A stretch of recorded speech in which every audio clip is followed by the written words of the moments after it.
Barrie Craig, confidential investigator, starring William Gargan.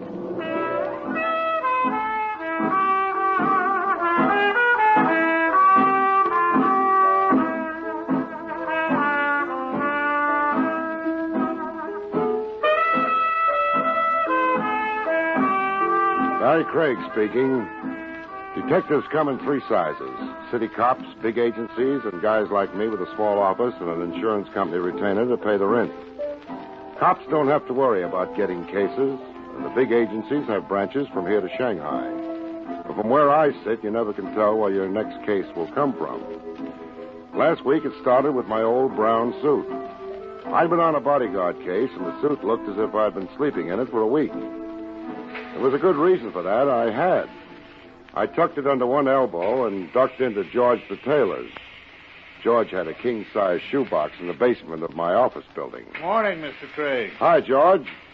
What can you do with this suit? If you like herringbone handkerchiefs, I could maybe salvage enough goods. All right, so I'm not Adolphe Monju. How about it? Tuesday? With the spots out, Thursday. Okay, Thursday. Say, Mr. Craig, I wanted to ask you, I've got a problem. Well, what is it, George? Got a pair of plaid slacks with no coat to match? No. I'm serious. My wife says, George, you go to the police. But she wasn't here when that man came. What man? What's the pitch, George? The man said I need protection. Shakedown, huh? The man said I've got to pay $50 a week to stay open. He says, George, you wouldn't want trouble. Maybe a bottle of acid spilled on your racks. Did you pay him? Well, I didn't have $50. I told him to get out. Now I'm scared, Mr. Craig. Look, you're a detective. I want to hire you. You protect me. That won't work, George. Stopping a protection racket is a big operation. You need 24-hour guards, a whole setup to protect all the shop owners. Well, I could pay in installments. You've already paid for protection, George, your taxes. You better call in the cops. They're the only ones who can swing it. Oh, no. He said they'd beat me up. Maybe kill me. Look, George, I'll tell you what I'll do. I'll drop in at headquarters tomorrow and bend the lieutenant's ear. He'll give orders for a cop from the precinct to look after you. And start the ball rolling to find out who's behind this racket. Will you really do that for me, Mr. Craig? Sure. After all, I wouldn't want anything to happen to my brown suit. George disappeared in the spritz of steam, and I headed home. I put in a call to Lieutenant Edwards. He was out, so I left a message that I'd call in the morning. I was propped up in bed eating pretzels, reading a medium hard-boiled private eye opus, wondering where he found all the beautiful blondes with the low-cut problems when the phone rang. I left the intrepid sleuth under a falling blackjack and stretched for the receiver. Craig speaking. Mr. Craig, you've got to come quick. George? You've got to come down right away, Mr. Craig, please. Please. What's up? Somebody there? Hello, George. George! Hello, George! I slid into my shoes and took off across town. When I hit the pavement outside of George's shop, I had company. A hook and ladder, 2 pump engines, and a crowd of fire buffs who traveled to Denver to see a lit can of Sterno. The smoke was pouring out of the cellar as I muscled my way through the police lines and ran into Lieutenant Edwards. What do you want to be when you grow up, Craig? A cop or a fireman? I'll take a rain check on the left, Lieutenant. What are you doing here? Just holding back the crowd. If you ask me, all these fire buffs are nuts. Anybody know what started the fire? Doubt it. Cleaners' stores go up like birthday candles all the time. What does George say? Who? George, the tailor. He runs the shop. Probably at home playing three-handed stuss. No. He lives in back of the shop. He called me from here. You sure he isn't around? Haven't seen him. Fire boy said the joint was clean. Maybe. We better find out. Hey, where you going? Inside. It's chilly out here. I grabbed a rubber Chesterfield from the hook and ladder and headed inside. The first flash had died down, and the shop was burning nicely at the proper temperature for browning a turkey quickly. Under the fireman's coat, I was beginning to baste in my own juice as I pushed into the back room. I found what I was looking for under the counter, George the tailor, dead. Carried him outside and knocked off a few minutes to pump the smoke out of my lungs and siphon a little oxygen in. You all right, Barrie? You know where I can get a new pair of eyelashes? Craig, what are you doing sightseeing at a fire at this hour of the night? And how did you know that guy was in there? I told you, Lieutenant. George called me. He was up against the protection grift. He tried to hire me. I told him I'd have you look into it. Well? It's too late for a referral now. Yeah? Well, it looks like it's my baby now. You better give me the whole shooting match to date. I have. That's all I've got. Anything turned up on your end? Any other complaints of a protection shakedown? Not a mutter. You're lucky you're out of it. I'm not. I haven't welched on a client yet, and as far as I'm concerned, George was my client. Well, it's a good, clean pro job anyway. Tough to prove arson. Maybe not. I found this wedged under George. Plastic? Celluloid scrap. Comes in real handy. Stick a plumber's candle in a pile of it, and by the time it blazes up, the mechanic is clear to Nutley, New Jersey to establish his alibi. Celluloid, huh? Well, then I'd better make my call in. Arson. Yeah, and while you've got the precinct on the wire, just casually mention murder. The bus from Bellevue rolled up, and they loaded George's body in the back. I watched it pull away. Then a hand fell on my shoulder. I turned around slow and found a pair of thick eyeglasses staring right through me. Mr. Craig, I'm Alfred Whittington. Oh, look out for the lapel. This has just become my only suit. You're the confidential investigator, aren't you? I've got a license. I want to hire you. I pay rent on an office that's open during business hours. If you don't mind, right now I'm tired and a little burnt around the edges. I overheard your conversation with Lieutenant Edwards. You'll get your ear pinched in a keyhole that way. I'd like to talk to you, Craig. Perhaps my apartment? Perhaps not. Would it interest you if I told you I want to retain a detective to find out who killed George the tailor? Oh? All right, Mr. Whittington, as you say. Let's go to your apartment. We rode uptown in a caddy that had to bend to get around corners. The name clicked as we crossed 42nd Street. Alfred P. Whittington. He ran the newspaper that did the big crime series this year. They got Slets Longo to talk and almost pinned half a dozen rackets on the coattails of Herman Jess, the big operator. Of course, they had to put Longo together with Scotch tape for the funeral, but it made nice reading, and Herman Jess had left town until it all blew over. Whittington's apartment was in the penthouse on top of the newspaper building. We sailed up in a private lift and waded through the nap to his library. It was the kind of a room you see behind the iron gray hair and the whiskey ads. Whittington was a little cozy about speaking his piece, so we discussed interior decoration till he got ready to make the plunge. I had this room specially designed for my hobbies. Oh, looks like you make a hobby of hobbies. Guns, original oil paintings, and that fish tank is big enough for a stunted whale. Oh, that isn't all. I've got movie editing equipment in those cabinets, color slide projector. I'm very interested in photography. All you need is an erector set. Look, Mr. Whittington, I'm not writing an article for House Beautiful magazine. Of course, I just like to get to know a man before I talk business. With me, it's the other way around, so let's have it.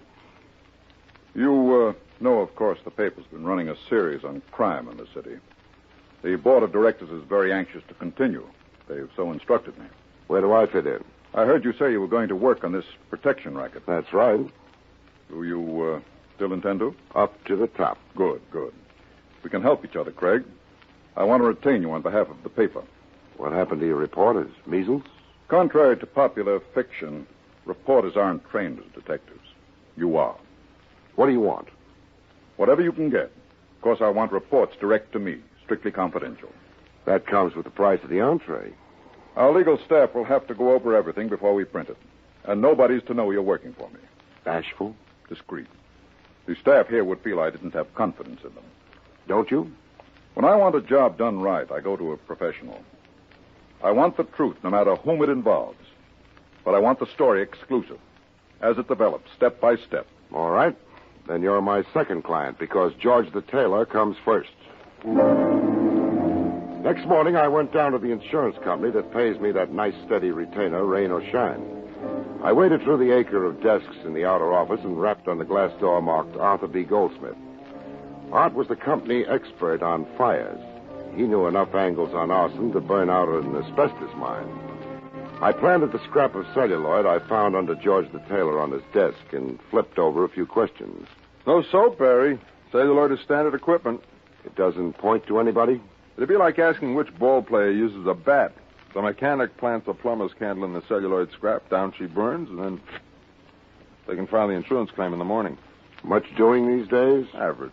Not like in the Depression. In 33, the only way to make a profit was burn your own place down every 6 months. Art, if you wanted to hire the best, money no object, who would you get to start a nice, cozy conflagration? Pro job? Major League. Let's see. Mike DiGiorno's in Elmira. Maybe Irving Turkle, celluloid Harry Bush. I'll give you a list, maybe 10 men. Thanks, Art. The long shot. Got something else? Not yet, but if you rake a red-headed clinker out of the next fire, that's me. I started checking down Art's list. It was like looking for the clams in a bowl of cheap chowder. 2 of them were at peace in the lower bay, hugging a load of bricks. I found Irving Turkle on Center Street, right opposite police headquarters, pushing a baby carriage full of hot charcoal and roasted chestnuts. Hot roasted chestnuts. All hot. Dime's worth, Turkle. Who are you? Barrie Craig. Art Goldsmith at Federal Indemnity put me on you. Oh, yeah. Why, I got a lot of respect for Mr. Goldsmith. A lot of respect. Mm-hmm. Here's your chestnuts. Thanks. Look out for worms. Yeah, I will. How's business, Turkle? You push ice cream, turns cold. Switch to chestnuts, you could fry an egg on the sidewalk. Tough, huh? My worst enemy should have it better. You haven't been roasting anything besides chestnuts lately? Like what? Like tailor shops? Mr. Craig, I'm telling you honest, I ain't so much as set fire to a cigarette since the last time I got sprung. Sure. Look, I ain't so young no more. You could get pneumonia standing out here, but inside those cell blocks, it ain't so nice neither.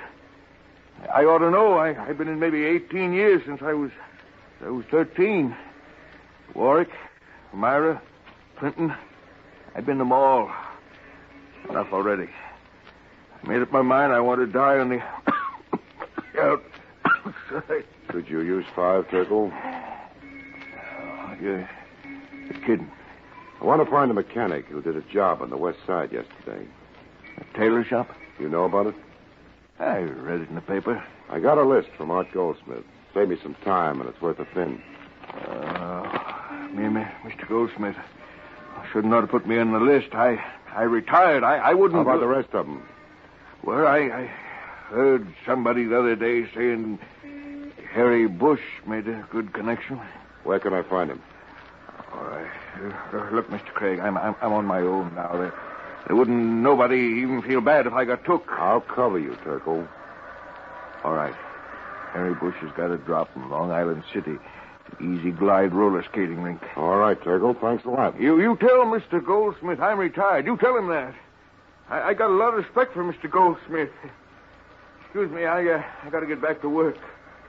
Chestnuts. Hot roasted chestnuts.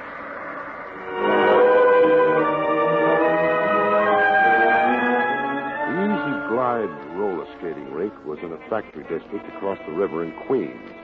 It was an oversized barn with high school kids on wheels where the cows should be. I managed to collide with a redhead in a turtleneck sweater and one of those velvet skating skirts that looked like the paper panties on a lamb chop. And she told me where to look for Harry Bush. There was a sign on the door that said, "Manager, keep out," but I decided to overlook it. Who's that? Hello, Harry. If you want to rent skates, you're in the wrong pew. Mind if I smoke? Who are you? We got a light, a match, maybe a plumber's candle?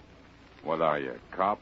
Private license, Barrie Craig. It's a nice drop you've got here, Harry. What are you talking about? I'm the manager of this. Been to any good fires lately? What would I be doing at a fire? Lighting it. They say around town, celluloid Harry Bush is working again. You're in the protection racket up to your pointy ears. You're crazy, Craig. I haven't been near a tailor shop. Yeah? I didn't mention any names, Harry. I just said protection. How did you happen to think of tailor shops? I read about it in this morning's paper. They're still burning people for murder in this state, Harry. But then you won't mind. You like fires. I wouldn't even get booked. Listen, Craig, I don't care what you think. It ain't going to do you no good. Somebody covering for you, Harry? What do you think? Who is it? Why don't you find out? Maybe I will. So long, Firefly. Outside, I parked my shoulders against the wall just around the corner and went into a trance. I didn't have long to wait. Celluloid Harry came bouncing out in less than 5 minutes and headed for town. I stuck with him like bubble gum till he ducked into a doorway in the East 60s. I gave him a running start, then I waltzed in time to see the indicator on the elevator hit 5. I ran a finger down the directory. There were only 2 officers on 5. Dr. Martin Padulik, DDS, and an outfit named Star Enterprises that could stand for anything. I grabbed the elevator on the next bounce and punched the button marked 5. I put my shoulder to the door marked Star Enterprises and heaved. What? What's the idea? Well, Herman Jess, I presume. I didn't know you were back. Who the devil are you? Where's Celluloid Harry? Who? The little spark plug. He came up here. I have enough trouble without guessing games. Who are you? Barrie Craig. You're not police. Private. Now, you can't break in here like this. I'm not a well man. I should be in Florida right now. What's keeping you? Well, that's my business. Yeah, I know about your business. You're really a public benefactor, Herman. Where would a kid get a reefer without you, huh? Well, now, look. The doctor said I shouldn't get excited now. That must be a handicap in running your racket. I'm not in rackets anymore. I'm retired. What makes you think I'm going to believe that? Now, does it look like I'm running a business here? Well, no, but... I've got no desk, no files, not even a telephone. Now, the doctor says I've got to have absolute quiet. All right, then. Just tell me where Celluloid Harry is, and I'll stop disturbing the peace. Now, look, Craig. You want somebody named Harry. I haven't got him. There's only one door here, and you came through it. Now, take a quick look in the closet and walk out of here. My heart can take just so much. I'll take you up on that, Jess. Not even a bone. Now, kindly leave. Okay, Jess. But if you haven't quit the rackets, I'm warning you now. I'm after the mechanic that burned George the tailor and the man who bought him. Clear up to the top. Put that in your blood pressure and smoke it. I started for the door with a sinking feeling that I was a sucker in a new-style shell game. Celluloid Harry had to be in Jess's office. Unless he was under the rug, I couldn't see him. The elevator door was just sliding closed as I reached it. I got a quick shot of a pretty picture. Celluloid Harry with his finger on the first-floor button. The door slammed, and I stared at the arrow as it swung around. It didn't add up. He wasn't in Jess's office. The only other room on the floor was a dentist. He decided to develop a toothache. Can I help you? Yeah, it's my tooth. This one, see? Hurts something awful. Oh. Dr. Weiss is on the first floor, and Dr. Carey on the third. What's the matter with Dr. Padulik? I'm sorry. He isn't in today. How about the fellow just came out? There's been nobody here. Then I guess I made a mistake. By the way, you like roller skating? I beg your pardon? Nothing. A book of matches on your desk says Easy Glide Roller Rink. I thought maybe you liked to skate.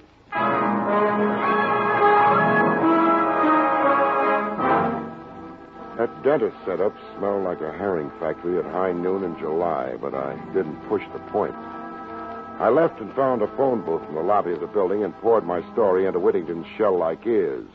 There might be any number of reasons for that girl lying to you, Craig.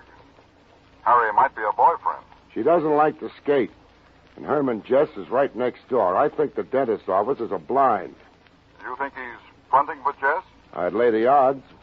When the crowd thins out, I'm going up there to check. Well, what do you expect to find? I figure with the rackets Jess is running, he's got to have complete records handy, or he couldn't keep track of the take. I want to find those records. All right.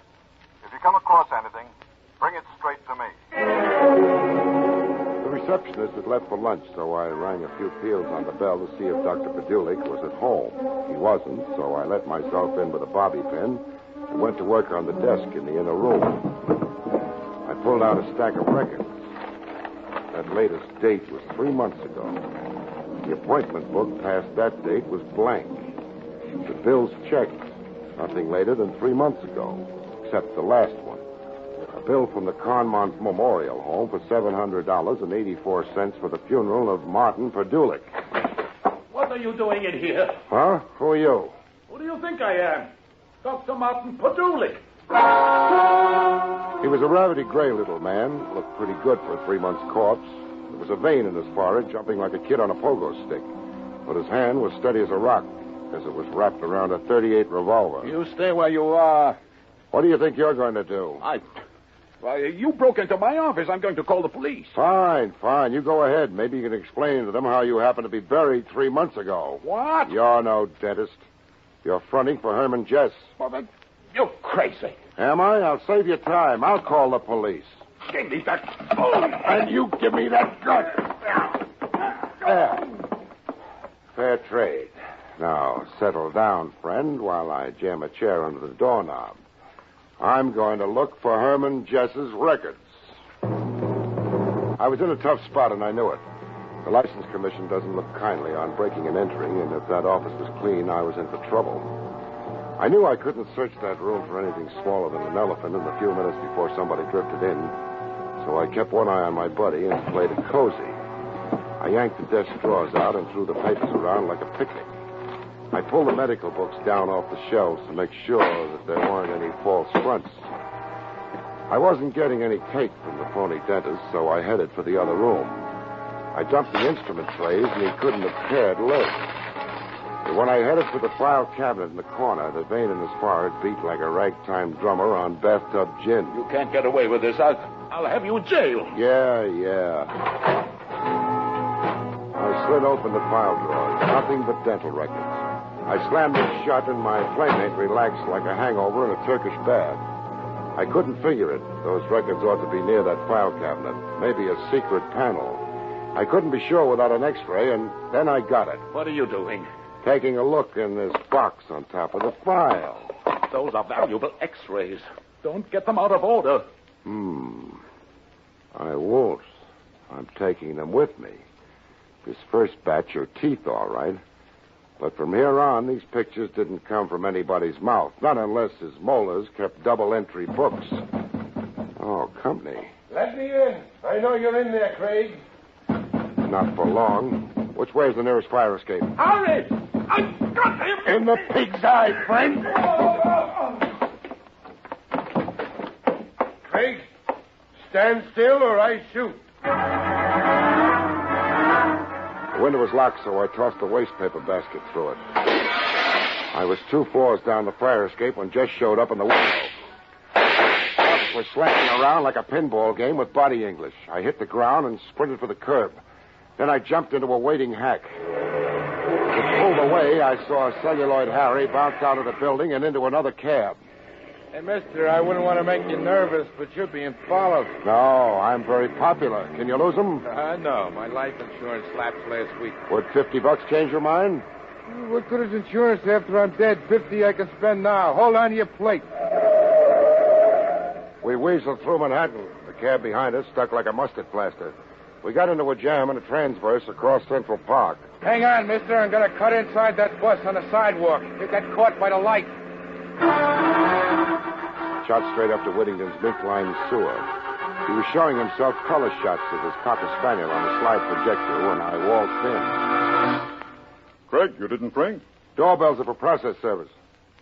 I've got Herman Jess and the protection racket in my pocket. Here. What are these? Dental x-ray films. Only there isn't an inlay in the bunch. These are Jess's records, microfilm to match the teeth x-rays. Are you sure? You can't read them without a magnifying widget. But I'll bet there's enough in that envelope to send Jess up the river like salmon. Shall I call the cops? I'll take care of that, Craig. Wait. You expecting anybody up here tonight? No, I left orders not to be disturbed. In that case, we'd better get ready to receive company. Somebody's coming up the stairs. I thought I lost Harry, but I guess he's stuck. Chuck that envelope in the fish tank. What's up? Go ahead. It won't hurt the films. Now, try to look innocent. All right, Craig. Get them up. We were just talking about you, Jess. Was your nose itching? You hoist them, too, Whittingham. You can't get away with this, Jess. I'll have you... You won't do anything. You're pretty brave in those crusading editorials. Wrecked my health. Let's see you stand up against the gun. Craig, do something. Got any suggestions? I want those records this fun's brain stole from me. You got me wrong, Jess. Shall I work on him? No. We'll try Whittington. What are you going to do? Harry, ask him where those records are. You get away from me. You heard Mr. Jess. Where are the records? I don't know. Hey! Don't move, Craig. Ask him again, Harry. Come on, Whittington. Where are they? I don't know, I told you. Let me alone. Listen, Jess. Don't move. I'm a very nervous man. It would be very bad for me to shoot you. Now, you got anything to say? No, not when you put it that way. Okay, Harry, go ahead. All right, Whittington. No, don't hit me again. No, don't. Where are those records? No, not again. There, in the fish tank. Craig hid them there. Harry. I got them. Look inside. It's films, all right. All right, we're getting out of here. Come on, Harry. What's that? Mr. Whittington is having open house. What are you talking about, Craig? I think the boys in blue are coming to tea. The cops. He's bluffing. Care to wait and see? The back door, Harry. We don't want trouble on the way out. Take care of Craig. A pleasure. Harry was behind me when he let me have it with the butt end of his gun. I retired temporarily from this world, and when I got back, I was looking at a pair of shoulders 4 yards wide with Lieutenant Buck Edwards cooing gently in my ear. Craig, you all right? Oh. I'd better send for a doctor. How about Jess? Dad is yesterday's racing form. He tried to shoot it out with the boys I had staked downstairs. And Celluloid Harry's on his way to prison ward at Bellevue. Just dead, eh? Lieutenant, did you search the body? There was certain evidence. You mean this envelope? That belongs to the paper, Lieutenant. Part of a confidential report. I don't know, Mr. Whittington. I'll take complete responsibility. We rate a break on this story. Craig was retained by us. Go ahead, Buck. Give it to him. Excellent. I'll put it in my safe. Better look at it first. What do you mean? You'll find it's a real classy collection of diseased choppers. What are you talking about? They aren't the real microfilm records. They're just a bunch of legitimate x-rays of teeth. I left the real records with the cab driver and told him to take them to Lieutenant Edwards. What you told me... Sure I did. But I like to play it safe. I knew Jess would be after me, and I was afraid he might persuade you to give them back. I'm sorry. I'm afraid I was rather weak. But I really thought he intended to kill us. Oh, don't apologize. You were terrific. That was a great strong-arm scene you played with your stooges. Stooges? Sure. Why do you think I ducked those records, Whittington? When I was going through that X-ray file, one thing caught my eye, a color transparency. It didn't exactly belong in that file because I'd seen a print of that picture before, on your desk. A very flattering portrait of your wife. My wife? Yes, you made a slight mistake. You must have got it mixed up with your microfilm records when you shipped them back to your boy, Herman Jess. Oh, see here. Are you trying to insinuate that I mean, you're the real boss behind this record, not Harry Jess. Why, that's absurd. If that were true, then why would I have hired you? Self-protection. Your board of directors was pushing you to deliver that crime series, but you figured that if I turned anything up, it'd be easy to take care of me this way. Craig, you're out of your mind. You can't prove a thing. Oh, yes, we can. We checked those microfilms, Mr. Whittington. There's a payoff to you listed on every page. You've been under arrest for the last 5 minutes. Well, Whittington, I guess this squares accounts for George the tailor, but you still owe me for one brown suit. I'll put it on the bill for services rendered. Take him away, boys. Coming, Barrie. Coming, Lieutenant. So long, folks. See you next week.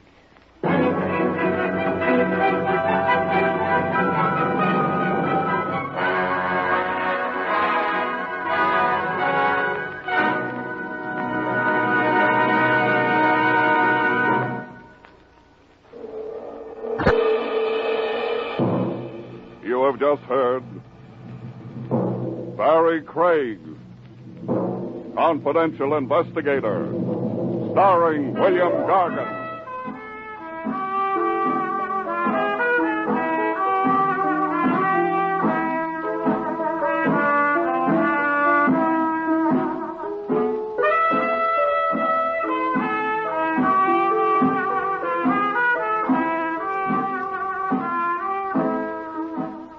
Next week, another exciting transcribed story starring America's #1 detective, William Gargan, as Barrie Craig, Confidential Investigator.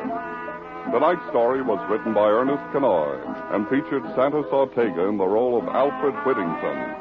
Your announcer is Don Pardo. All persons and places mentioned in this program were fictitious, and any resemblance to actual persons living or dead is purely coincidental.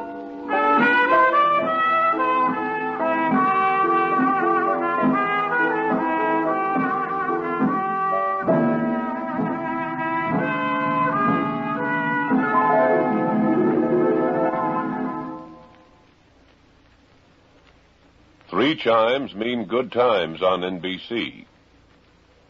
Till we meet again next Wednesday for another hard-hitting adventure with Barrie Craig, confidential investigator, let me give you a brief rundown of the adventure shows you can hear on NBC. Tomorrow night on NBC, there are a trio of action programs, starting off with Mr. Keene, tracer of lost persons, as he investigates another thrilling mystery. Then Dragnet brings you an authentic criminal case history as taken from the files of the Los Angeles police. Later, Counter Spy is called in to solve a case which threatens to endanger our national security. Then on Saturday, screen actor Brian Dunleavy takes you down the shadow-filled corridors of mystery on another dangerous assignment. On Sunday, NBC's adventure shows include a spine-tingling visit with Martin Caine, Private Eye, followed by the exciting story of The Whisperer. Later, Douglas Fairbanks is featured in The Silent Men with authentic action stories about your government security agents. On Monday, Herbert Marshall comes to the NBC microphone to assume the mysterious identity of the man called X. Then Tuesday night, hear Big Town, and another pulse-quickening story is told by editor Steve Wilson of the Illustrated Press. Well, there you have a complete roundup of the top mystery shows you can hear on NBC. Next Wednesday night, we hope you'll be back with us for another adventure with William Gargan as Barrie Craig, confidential investigator. Now it's Meredith Wilson's Music Room on NBC.